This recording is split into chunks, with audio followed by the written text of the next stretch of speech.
All right, it is time for our panel rants and raves of the week. We're starting with Tom Fiedler. Mine is simple. I'm not quite sure if it's a rant or a rave. It was kind of a lament. The news this week that Newsweek, or News Beast as it's become, Newsweek and the Daily Beast coming together, that the Newsweek brand is about to be sold once again, and probably this will be the last gasp that we'll hear of it. And it just came on the heels of Time being spun off, and People, and Tribune Company is separating its newspaper division from its TV division. But the magazine piece kind of made me a little bit nostalgic because, I remember a time not too many years ago when the Time cover and the Newsweek cover, they would come out simultaneously, and they could set whatever the conversation would be for the country for a week. They could affect presidential politics. And this week, the New Yorker magazine had a great cover about the Defense of Marriage Act, with Bernie and Ert leaning against each other affectionately, watching a TV screen where you had the Supreme Court justices there. A wonderful cover, and it just made me think about how magazine covers have had an iconic role to play in our culture, and we may be seeing the last of that, and I think that's just unfortunate. All right, Josh, what do you got? I'll read about that in U.S. News and World Report. Yes, right. The Saturday Evening Post. My subject is actually, you mentioned about the Tribune Company, which is one of the largest newspaper companies and media companies in the United States, breaking up into announcing it's going to have one piece for the broadcast side and one piece for the newspaper side. This is something that we've just seen Rupert Murdoch go through with News Corp, now being separated into 21st Century Fox and News Corp, where all the newspapers go. It's part of a larger trend of shedding of large news companies that have a variety of assets shunting off their print sides. Time Inc. is another example of that. And it's really pretty bad news for the valuation of those newspapers. I mean, the Boston Globe bids that came in this week, coming in at a level lower than was anticipated, coming in the $65 to $85 million range, when there was thinking that it would be at least over $100 million. This for a paper that was sold for over $1 billion not that long ago. It's just another sign that newspapers face a really uncertain financial future, particularly metro newspapers like the Hartford Courant, a local nearby newspaper, the Los Angeles Times, the Chicago Tribune. It's rough days out there. I wonder if Barry Diller was sitting at home in his dining room reading that Tribune is going to concentrate on local news and thought, well, that's interesting. Isn't he the guy who paid $1 for the Newsweek?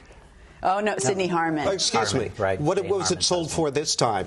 Not to it hasn't sold yet, but 50 cents. 50 cents. Yeah. Boy, that's like the Globe. Starbucks coupon. Surprise, right? All right, Carol, what do you got? Well, it's good not to make mistakes in journalism, but if you do, my rave today is for somebody who made a mistake and then really tried to make up for it. Let's take a look. Mea culpa and full disclosure, New Hampshire was lost by our graphics department. It has since been found and put back. And this calls for a reminder of great things about New Hampshire. It's got the best motto, live free or die, and it is the home of the first in the nation primary. Its entire elected delegation is women, and the inventor of Tupperware is from there, and paper towels were invented in New Hampshire.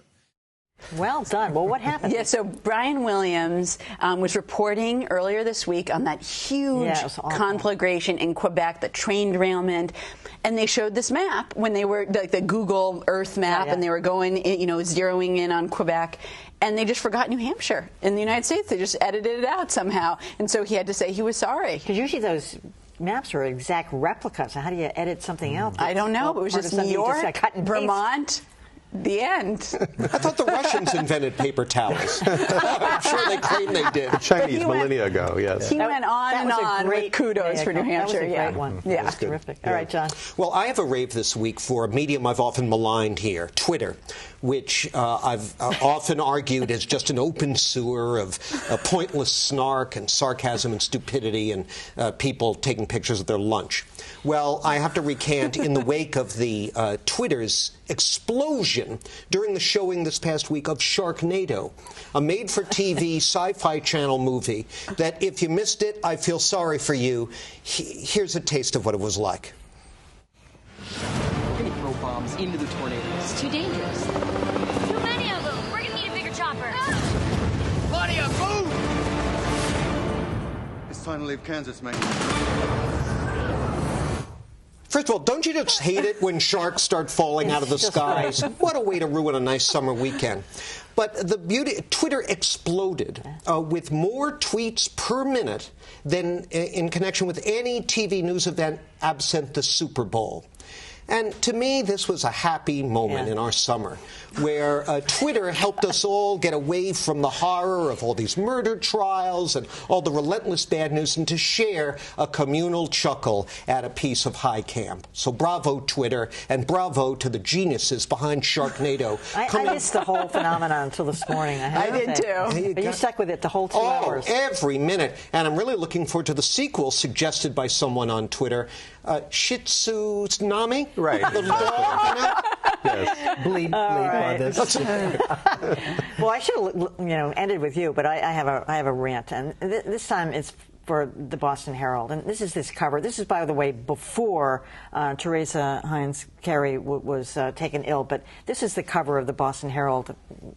It was just right around the 4th of July. It was either July 3rd or 4th. It was State of Denial, and it's got Kerry on a boat, and it's basically saying that he was having fun on Nantucket instead of paying attention to what was going on in Egypt. I got so many phone calls, letters, emails, saying, you got to take this on. Even people who are fans of the Herald, including myself, I'm a fan of the Herald. It's like way over the top.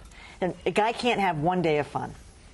We talk about that with the president, too. It's people get very upset if anything is going on in the world and they take a vacation anytime during the 4 years that they're, or 8 years they're president. Outrageous, over the top. You don't agree? All right, that is it for Beat the Press. Does it irk you as much as us that there are no cameras in federal court? Did you know Congress has the power to change it? Weigh in at beatthepress.org. All right, Money on Greater Boston. The Baffler is back. The New York Times calls it a compendium of literary curveballs, from politics to poems, from taboos to, well, baffle-mathy. Plus, Boston wants the seaport to be an innovation mecca, but does the neighborhood have what it takes? That's all Monday for all of us. I'm Emily Rooney. Thanks for watching.